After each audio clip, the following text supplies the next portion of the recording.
pag uphill or downhill, dapat bang mag-manual mode sa isang automatic na kotse? Hello mga paps, I'm Kuya Shane at naka-receive tayo ng question na related sa manual mode ng isang automatic. Actually, nag-upload ako ng demo kung paano ba gamitin yung manual mode sa isang automatic na kotse. At ngayon, ang question na sa atin is, pag uphill or downhill, dapat bang gumamit ng manual mode? Okay, explain ko muna, no?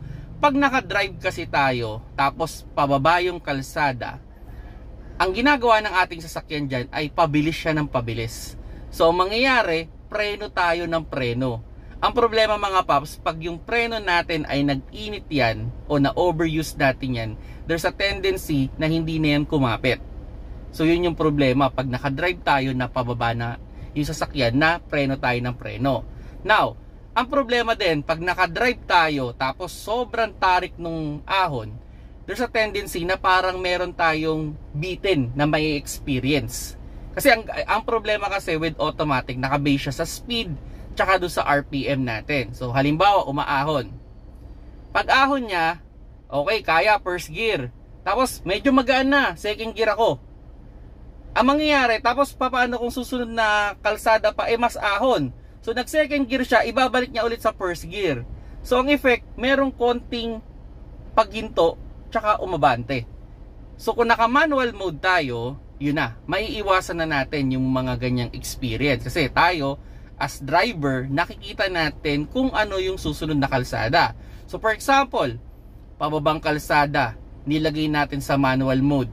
First gear or second gear natin nilagay. Magme-maintain lang yan ng mga 20 to 30 kph kasi nagkakaroon tayo ng engine brake. Kumbaga yung makina tsaka yung transmission natin tumutulong para hindi bumilis yung ating sasakyan. So yung pag-apak natin sa preno hindi ganun karami o hindi ganun kadiin kasi yung ating sasakyan tumutulong yung makina tsaka yung transmission para hindi masyado siyang bumilis.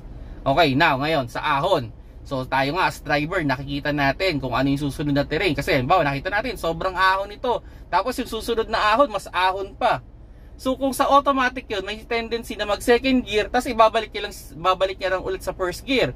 Tayo as driver, alam na natin mas ahon, so nilagay natin sa manual mode, naka first gear. So kayang-kaya niyang ahonin yun na wala tayong may experience na parang paghinto o pag-change ng gear. So yun yung maganda, no? Pag naka-manual mode tayo, mas maganda yung ahon, mas maganda yung pagbaba natin, especially pag loaded tayo, magandang pinapractice yan mga paps. Pero kung hindi naman tayo loaded, pwedeng hindi naman. Pero kung sakali, kung sobrang ahon talaga, loaded, maganda, gamitin ninyo yung manual mode ng inyong automatic na kotse.